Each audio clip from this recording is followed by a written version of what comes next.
L'échange que vous allez entendre est un entretien épistémique. Il s'agit d'une conversation asymétrique dans laquelle on s'intéresse à notre interlocuteur en lui posant des questions. Au travers de celle-ci, nous cherchons à comprendre les raisons qui motivent son avis. L'objectif principal de cette forme de conversation est de passer un moment agréable et mutuellement enrichissant. Dans les starting blocks, et si Arcana veut bien démarrer cette première conversation sereine ou entretien épistémique en public avec ProGeeks. Je suis dans les starting blocks, je suis même déjà parti, donc départ pour ce premier entretien. Salut Arcana. Salut ProGeeks. Tu vas bien? Ça va et toi? Ça va bien, je te remercie. Tu passes un bon dimanche jusque-là? Un peu agité, mais oui. D'accord. Bon, j'espère que ça sera plus calme pendant notre discussion. Ah oui, t'inquiète, je suis déjà assis très confortablement. Génial. Et du coup, qu'est-ce qui t'a motivé à monter? Est-ce que tu as un avis très définitif sur le sujet ou tu as une réflexion? Est-ce que tu veux partager ça avec moi? Moi, en ce qui me concerne, je vais taper un peu fort. J'ai une vision qui est très précise de ce qu'est la sociologie, puisqu'en fait, je suis issu d'une formation de master de sociologie. Donc, ça sera peut-être pas le cas de tout le monde, je pense, mais en fait, c'est ma formation initiale. Donc, là, je finis ma dernière année de master et puis ensuite, je file. Fantastique. Alors, en répondant à la question, pour toi, c'est une science ou de la propagande gauchiste?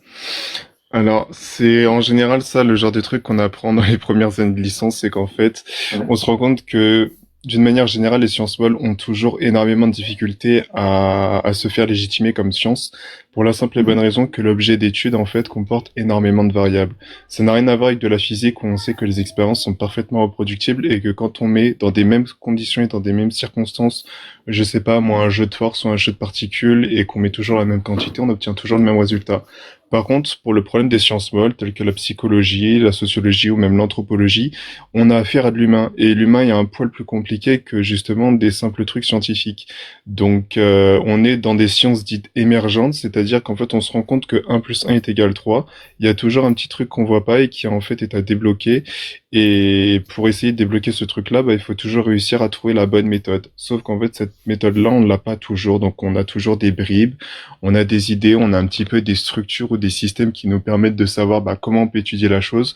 Mais il n'y a pas de méthodologie toujours très fiable, en fait. Donc, il y a autant de sociologie que de méthodologie. C'est pour ça que on peut un petit peu remettre en doute, le fait que ça puisse être une science, et c'est vrai que oui, comme j'ai dit au départ, elle a toujours des difficultés. Mais pour ce qui serait de la propagande gauchiste, à mon avis, si on fait cette analogie-là, c'est qu'on est en train de confondre sociologie et socialisme, ce qui est deux choses différentes. Alors, je vais déjà reformuler ce que tu m'as dit jusque-là, et ensuite on repartira entre la confusion entre sociologie et socialisme. Donc, ce que tu m'as dit, c'est que tu es un expert ou un expert en devenir du sujet parce que tu fais une formation en master de sociologie, que pour toi, dans les propos que tu m'as donnés, pour toi, c'est une science, mais c'est une science qui a de la peine à être imposée comme telle parce qu'il y a beaucoup plus de variables distinctes que dans une science telle que les mathématiques ou la physique. Et c'est pour ça que la sociologie a de la peine à être reconnue comme science par certaines personnes. Et le fait que dans la science, il y a la reproductibilité, ou disons dans la méthode scientifique, la reproductibilité est importante, étant donné que les expériences se font sur des humains, eh bien, ce facteur de reproductibilité est plus difficile à obtenir que dans des sciences telles que les mathématiques et la physique. Est-ce que jusque-là, c'est correct ce que j'ai reformulé et est-ce que ça correspond à ta pensée? Complètement, oui. Ok, super. Tu m'as aussi dit que c'était une science émergente et tu étais sur le point de me dire qu'il y avait une confusion entre la sociologie et le socialisme, et donc je te laisse poursuivre si tu es d'accord. En général, si on veut étudier un concept, ça peut être pas mal d'en étudier sa construction linguistique. Et par exemple, si je te prends l'exemple de sociologie et socialisme, on sait que étymologiquement, le suffixe logie, en fait, ça vient de logos qui signifie langue ou science. Tandis que, à l'inverse, les suffixes qui se terminent en isme, en fait, ça représente des idéologies. Donc, en fait, si on pense que la sociologie est une propagande, c'est qu'en fait, on n'est pas dans la sociologie. De la même manière que si on pense que le socialisme est une science, c'est qu'en fait, on n'est pas dans le socialisme. Il y a deux choses qui sont différentes. Après, cela dit, il y a aussi un nouvel écueil qui apparaît en sociologie, c'est que il y a énormément de méthodologies, je pense notamment enfin, pour les principales, celles qu'on étudie le plus souvent, à Gaston Bachelard, par exemple, sur la rupture épistémologique, ou, comment il s'appelle, Max Weber sur la neutralité axiologique, où en fait, on essaie vraiment de faire en sorte d'être le plus objectif possible. C'est une posture ici qui se met un petit peu en tant qu'observateur de la situation et non pas en tant que participant, parce qu'en fait, ça biaiserait l'expérience si on est contributeur de cette expérience, quoi. On l'aura un petit peu façonné à notre matière et en fait, ça pourrait biaiser l'expérience. Donc là-dessus, on essaie d'être très neutre. Il y a aussi tous les problèmes de savoir si en fait, est-ce qu'on doit rester neutre ou pas dans l'expérience, puisqu'on en fait partie. Donc, est-ce qu'on est réellement neutre, est-ce qu'on est réellement extérieur, enfin bref. Et il y a aussi tous les problèmes de police. Vas-y. Excuse-moi de t'interrompre. Quand tu dis vous faites partie de l'expérience, qu'est-ce que tu entends par là? C'est un concept que j'ai de la peine à comprendre en fait. Dans les études que vous faites, vous vous incluez dans le groupe de tests? Non, alors, en fait, quand tu as commencé des études en sociologie, le premier truc qu'on va t'expliquer, c'est les deux grands paradigmes, c'est-à-dire les deux grandes visions par lesquelles tu peux étudier la société. Ce qu'on va dire, c'est qu'il y a soit le structuralisme, soit, donc aussi le paradigme holiste, soit le paradigme individualiste. En gros, le structuralisme, c'est celui qui va te dire que ce qui gouverne une société, c'est elle-même. Elle a une forme d'autonomie et en fait, les individus qui sont à l'intérieur ne sont que des agents par lesquels s'exprime la société, comme un espèce un petit peu de corps abstrait qui serait rendu à la fois mobile et expressif, quoi. La société serait justement une macrostructure, un tout qui s'exprime par elle-même. À l'inverse, le paradigme individualiste va plutôt te dire qu'en fait, ce sont les individus qui font la société, et c'est justement par leur coopération ou non que justement on va avoir des nouveaux ajustements ou des nouvelles variables qui vont apparaître dans la société. Donc ça, c'est un petit peu les deux grands paradigmes.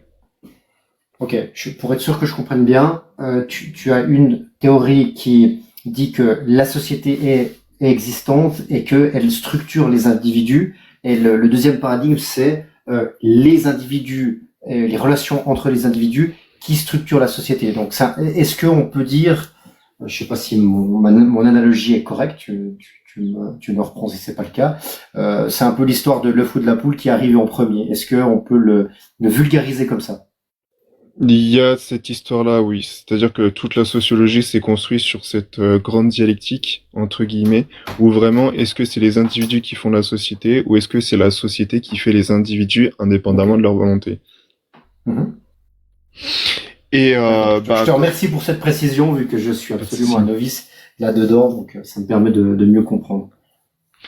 Pas de souci. Et c'est vrai que justement, en fait, quand on découvre des sociologies, c'est-à-dire qu'on découvre des nouveaux objets qu'on décide de faire intégrer dans une sociologie, c'est-à-dire que soit on va y faire une sociologie plutôt structuraliste, ou alors une sociologie plutôt individualiste, c'est-à-dire que par exemple, si on veut faire de la sociologie des techniques, on va essayer de comprendre en quoi la technique est un reflet en fait d'une structure sociale, c'est-à-dire de quelque chose qui est plus grand et qui est un indicateur justement de l'évolution d'une société, de ses propres biais à elle, de son paradigme, de ce qu'elle défend. Et forcément, une société qui va être saturée de techniques ne va pas du tout exprimer la même chose qu'une société qui n'a pas du tout de technique, en fait. Ça reviendrait presque à comparer, je sais pas moi, un monde cyberpunk avec une civilisation complètement orientale et animiste. Ça n'aurait rien à voir. Et pourtant, ce sont tous les deux des sociétés. Mais c'est justement, à travers toutes ces sociologies-là, c'est entre guillemets ces différentes branches de la sociologie qu'on peut étudier justement énormément de phénomènes pour savoir comment tout s'imbrique et tout s'organise quoi en fait. D'accord. Donc ce que tu me dis c'est que les résultats peuvent varier en fonction de la structure même d'une société et ce faisant c'est difficile d'avoir des résultats qui sont harmonisés. Est-ce que c'est correct cette reformulation? C'est même pas que les résultats peuvent varier, c'est qu'en fait les résultats varieront toujours en fait. C'est-à-dire que tu pourrais vraiment essayer de copier-coller une expérience. En fait, rien ne te garantit que parce qu'une personne, je sais pas, aura peut-être 3 grammes de sucre en moins dans le sang, qu'en fait il répondra à quelque chose de complètement différent. C'est la même chose pour les entretiens. En fait, tu pourrais vraiment copier-coller tes réponses, enfin tes questions. Et moi, je pourrais essayer de restituer les mêmes réponses. Je suis sûr que tu pourrais me faire 2 fois le même entretien. Je ne te dirai pas 2 fois la même chose. Parce que Mhm. c'est un petit peu sur le vif, quoi. Ça fait partie de la spontanéité humaine. Et pour tout ce qui est justement les bords politiques, c'est un autre écueil, c'est-à-dire qu'en fait on ne sait pas si la sociologie a une tendance à devenir politique ou pas. Il y en a beaucoup qui pensent que oui, mais qu'à partir du moment où la sociologie devient politique, ce n'est plus de la sociologie, mais c'est de la politique. D'accord. Alors, j'aimerais bien aussi ouvrir cette brèche-là par rapport à la politique, mais restons sur le fait est-ce que la sociologie est une science ou pas. Si tu es d'accord, tu dirais de Mhm. 0 à 100, 0, la sociologie n'est absolument pas une science, pas du tout une science, et 100%, la sociologie est totalement de la science, c'est de la science à part entière, comme les maths, la physique. Tu mettrais ton curseur à quel pourcentage? Alors, j'en ai aucune idée parce qu'il va falloir que je t'explique quelques trucs. Déjà, je sais pas si on peut vraiment D'accord? comparer les sciences molles avec les sciences dures. De deux, je te dirais plutôt que la sociologie, au même titre en fait que certaines autres sciences dures, en fait, elles ont beaucoup plus leur scientificité, particulièrement dans leur méthode, plutôt que dans la production des résultats. Et le problème, c'est qu'en sociologie, on a énormément de méthodes qui produisent d'ailleurs de très bons résultats, hein. En fait, on a des résultats qui sont parfois très pertinents et en fait des méthodes qui sont un peu douteuses, voire même foireuses. Et c'est toujours très ambivalent, quoi. Mais j'aurais tendance à agir un petit peu en traître là-dessus et dire que je suis un petit peu un sociologue contre la sociologie, donc je resterai un petit peu modeste. Mais alors, le fait que tu n'arrives pas à mettre une valeur numérique à ça, c'est parce que il y a une multitude de méthodologies et cette multitude de méthodologies, des bonnes et des mauvaises, t'empêche de donner une valeur moyenne à ton avis. Complètement, oui. Enfin, Ouais. s'il y a pas que ça, mais en fait, c'est surtout que en fait, elle est tellement diversifiée, c'est-à-dire qu'en fait, techniquement, à partir du moment où tu as un phénomène qui existe dans une société, en fait, tu peux en faire une sociologie. C'est vraiment pas le problème. C'est-à-dire qu'en fait, techniquement, tu peux tout sociologiser, c'est-à-dire que tu fais tout réintégrer à partir d'un cadre structural qui est d'ordre social. C'est-à-dire que dès lors que tu as posé la question de l'interaction de, je sais pas, moi, j'ai par exemple devant moi un radiateur. Si je veux faire une sociologie du radiateur, c'est tout à fait possible. En gros, je vais essayer de comprendre en quoi le radiateur est un élément constitutif et important de la société ou pas important. Et ça peut Mhm. paraître très burlesque comme ça, mais en fait, on peut très bien avoir de très bons résultats, quoi. Qu'est-ce que ça témoigne de l'humain social que d'avoir besoin justement d'avoir des radiateurs? Ça peut être important, ça peut être pertinent. Ça peut des fois un peu dériver sur de l'onanisme intellectuel, pour dire ça poliment, j'en conviens. Mais on peut techniquement faire de la sociologie avec tout. Et en fait, il y a des résultats qui sont tellement diversifiés. Il y a autant de sociologues que de méthodologies que oui, en fait, ça ne veut pas dire que c'est pas forcément rigoureux. Ça veut juste dire qu'il y a énormément de possibilités, qu'il y a énormément de filtrage à faire entre ce qui est bon et ce qui est D'accord. mauvais. Alors, donc ce que je comprends, tu me dis si j'ai compris correctement, tu n'arrives pas à répondre donc à l'échelle de valeur, l'échelle de confiance, parce que étant donné qu'il y a des pratiques diverses et qu'elles ne se valent pas l'une avec l'autre, tu ne sais pas quel sous-groupe prendre pour juger si c'est une science ou pas. Selon les sous-groupes qu'on prendrait, tu dirais non, c'est absolument pas de la science. Il y a pas de rigueur, il n'y a pas de méthodologie, donc c'est pas de la science. Et d'autres sous-groupes d'études sociologiques où il y a des méthodes très strictes, très rigoureuses, où là tu pourrais dire que c'est de la science, ou tu serais même sûr que c'est de la science. Et du coup, tu n'arrives pas à répondre parce qu'il y a une telle diversité que ça t'empêche de prendre position. Est-ce qu'on peut dire ça comme ça? C'est à peu près ça, oui. Ça va surtout dépendre de la méthode qui est D'accord. utilisée. S'il y a de l'empirisme et que, en fait, les informations qui sont après analysées, sont conjoints à d'autres systèmes de pensée qui sont très actuels, ça peut être un excellent travail, oui. D'accord. Alors si je te pose la même question maintenant avec la physique, est-ce que pour toi la physique est une science? Ah bah forcément. D'accord. Si je viens avec le même argument, puis je te dis oui, mais regarde, là il y a des personnes qui ont fait n'importe quoi, ils avaient pas de méthodologie ou ils avaient une méthodologie foireuse et ils ont fait ou ils ont essayé de faire de la physique. Est-ce que tu me diras oui, effectivement, j'arrive plus à prendre position sur la physique? Bah, c'est surtout que, en fait, j'imagine que s'il y a des erreurs là-dessus, ça se vérifie, en fait. Et c'est là un avantage de la sociologie, c'est qu'en fait, en fin de compte, ça se vérifie très facilement. On sait tout de suite si la personne a été déconnée ou pas, parce qu'en fait, il y a juste à refaire la même expérience, et on voit, malgré certes énormément de variations, s'il y a quand même des constantes qui réapparaissent. Si ces constantes se réapparaissent, c'est qu'en fait, on multiplie l'expérience et qu'on voit que ce sont toujours les mêmes constantes qui ressortent, et ben, en fait, c'est là qu'on vient de mettre le doigt sur un truc très important qui est en fait une constante sociale. Comme par exemple, je sais pas, le fait qu'il y ait des classes, une hiérarchie des classes sociales, où en fait on se rend compte que quand on est pauvre, ben en fait on est, enfin pauvre, c'est un peu abusé, on va dire prolétaire, il faut utiliser ce langage sociologique, on va avoir une éthique, ce qu'on appelle un habitus chez Bourdieu, qui est en fait bien propre à ce type de personnes-là, qui va justement varier sur différents capitaux, par exemple, et à l'inverse, ben, un bourgeois aura plutôt une éthique bourgeoise, c'est-à-dire un habitus bourgeois, dans lequel justement, comme il sera pas doté de mêmes capitaux, que ce soit au niveau économique, culturel ou social, eh bien en fait, il va se mouvoir dans la société d'une autre manière. D'accord. Ce que j'ai de la peine à comprendre, et c'est vraiment ma faute parce que comment il faut dire, j'ai de la peine à me représenter les différentes méthodologies possibles en sociologie.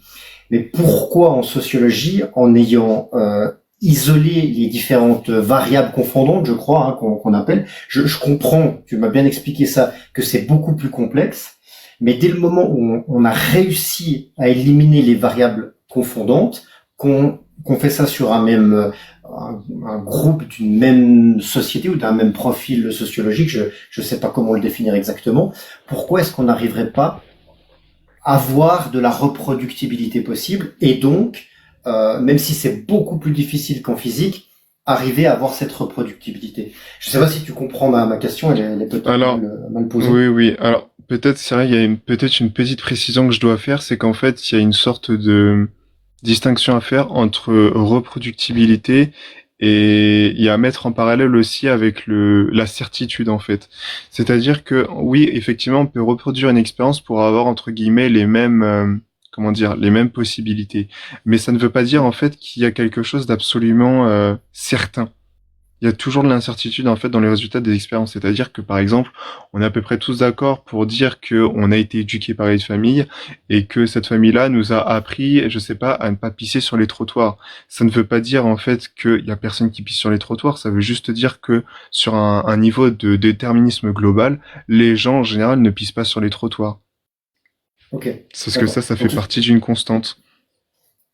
d'accord. Donc, ce que je comprends, c'est que la difficulté, elle est au niveau de, je sais plus le nom je sais pas si c'est la marge d'erreur, je sais pas comment l'appeler, mais disons, t'as une marge d'erreur qui pourrait être fixe en physique, mais qui ne l'est pas forcément en sociologie, et on ne peut pas la calculer cette marge d'erreur. Est-ce qu'il y a un peu de ça, ou est-ce que c'est la bonne direction, disons, à minima ça?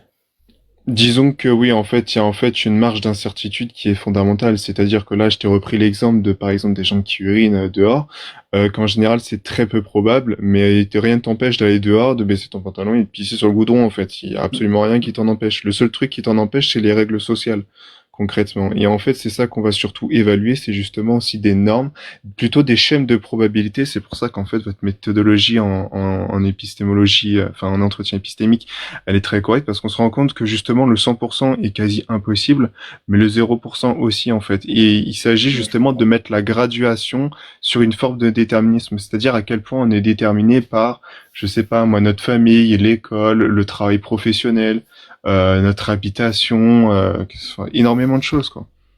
Et la législation aussi, je suppose, La parce que si, législation, bah avec tout, ça marche voilà, avec tout. si on fait une étude sur les fumeurs en intérieur, on aura des résultats différents d'il y a 30 ans et d'aujourd'hui, par exemple, je suppose. Complètement. Ok. Je te remercie beaucoup. Je vais demander à mes camarades si ils ont une ou plusieurs questions à emporter. Alors, je suis un peu embêté parce que autant l'entretien était hyper intéressant, autant moi j'ai toujours pas réussi à comprendre si pour Arcana la sociologie était d'abord et avant tout une science et si elle était plutôt orientée très à gauche. Alors j'ai envie de poser, alors c'est vraiment pour à titre personnel pour essayer de comprendre, est-ce que pour toi Arcana il existe des grands sociologues revendiqués de droite en France? Oui. Alors, ouais, je vais peut-être prendre un poil plus de temps pour Geek, je suis désolé, mais c'est vrai que j'ai pas du tout précisé ce point-là. On a un petit peu cette espèce de stéréotype d'une sociologie qui serait très orientée à gauche, parce qu'en fait, on voit un petit peu peut-être certaines dérives LGBT ou je sais pas quoi qui se revendiquent sociologues. Sauf qu'en fait, dans les faits, c'est tout le contraire, en fait. Il y a vraiment des gens qui vont faire de la sociologie pour étudier les structures sociales et mieux les transgresser. Il y a à l'inverse d'autres qui vont mieux étudier les structures sociales pour mieux les solidifier ou faire en sorte un petit peu de reformater une société un petit peu plus neuve. En fait, les deux méthodes sont très louables. Et au niveau politique, en fait, il y a vraiment de tout. Moi, je vais pas te mentir, si je devais vraiment choisir un bord politique, je dirais plutôt que je suis un sociologue de droite. Tu lis, par exemple, l'analyse stratégique de Michel Crozier et de Erhard Friedberg sur la sociologie des organisations. Il ne se cache pas que c'était un ouvrage de sociologie conçu pour les patrons, pour faire en sorte que justement les patrons puissent s'enrichir sur la productivité de leurs collaborateurs en étudiant justement en quoi en fait ils se réservaient par exemple des marges de liberté, c'est-à-dire qu'en fin de compte ils n'étaient pas aussi productifs qu'ils le voulaient parce qu'en fait ils faisaient leur travail, mais quand les patrons ils avaient le dos tourné ou qu'ils faisaient pas attention parce qu'ils étaient dans leur bureau et que ils prenaient des pauses délibérées, en fait ça a été étudié dans le réel. Et non, il y a vraiment des sociologues de droite qui sont très conservateurs. Ah bah écoute, merci beaucoup pour ce complément d'information enrichissant. Merci. Je t'en prie. Est-ce que John, Galactique, Régis ou Clairette, vous avez une question à emporter? J'ai pas de question à emporter. Pas de questions pour moi. Moi, j'en ai une. Je vais faire mon petit marketeux de passage. Est-ce que tu penserais que par la loi des grands nombres, on arriverait à faire dire des choses assez certaines sur les études que l'on ferait au niveau sociologique, c'est-à-dire au lieu d'avoir un échantillonnage de 1000 personnes, on est un échantillonnage d'1 million de personnes, et avec un échantillonnage d'1 million de personnes, arriver à déterminer de façon un petit peu plus certaine les résultats d'une étude. Tu viens là de traduire littéralement toute la nostalgie que j'ai eue par rapport à mes années de licence et mes années de master, c'est-à-dire qu'il y a eu plusieurs mouvements dans la sociologie. Le premier mouvement, ça a été de la sociologie très classique, avec les pères fondateurs, donc par exemple Émile Durkheim sur, alors je vais dire le vilain mot, mais j'espère que vous m'en excuserez, où il a fait un ouvrage sociologique sur le suicide, où justement il montre que c'est pas à cause de faits psychologiques qu'on en arrive à de telles extrémités, mais c'est littéralement la société qui nous tue. Et en fait, il prescrit tout un tas de variables qui vérifient, qui montrent que si on est un homme, si on est seul, si on n'a pas de travail, si on n'a pas de femme, si on n'a pas d'enfant, et bien en fait, on a beaucoup plus de chances d'en arriver à ce phénomène-là plutôt que si on est une femme mariée, riche, avec des enfants, un travail. Donc, et ça, c'est je trouve que c'est juste génial, quoi. Et en fait, ça se basait justement sur des chiffres. La sociologie, à ses débuts, se basait sur des chiffres.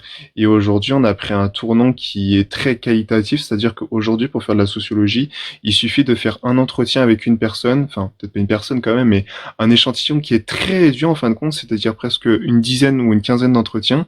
Et en fait, on a complètement occulté le souci du numérique dans la sociologie. Et le problème, c'est qu'en fait, on fait pas une société avec 10 ou 15 personnes qui feraient 15 entretiens. On fait une société avec 8 milliards de personnes. Et je pense que l'approche quantitative a été délaissée, malgré moi, en fait, parce que je la trouvais extrêmement pertinente. Merci beaucoup pour cette réponse. Intéressant. Galactique, je sais pas si tu m'as répondu tout à l'heure. Non, pas de question. D'accord, merci beaucoup. Arcana, je vais te poser la dernière question qui compte le plus pour nous. Comment tu t'es senti pendant notre entretien? Bah, toujours au top, hein. Super, bah, moi j'ai eu beaucoup de plaisir à discuter avec toi, j'ai appris plein de choses intéressantes. Donc je te remercie beaucoup pour cet entretien et puis je te dis à la prochaine sur la lave épistémique. Ça marche. Merci beaucoup. Merci à vous, l'équipe. À bientôt, Merci. salut. Merci Arcana. En même temps, Arcana, il a tué le game d'entrée. il a, il a mis tout le monde d'équerre sur des questions qu'on se posait. Donc, bah, écoute,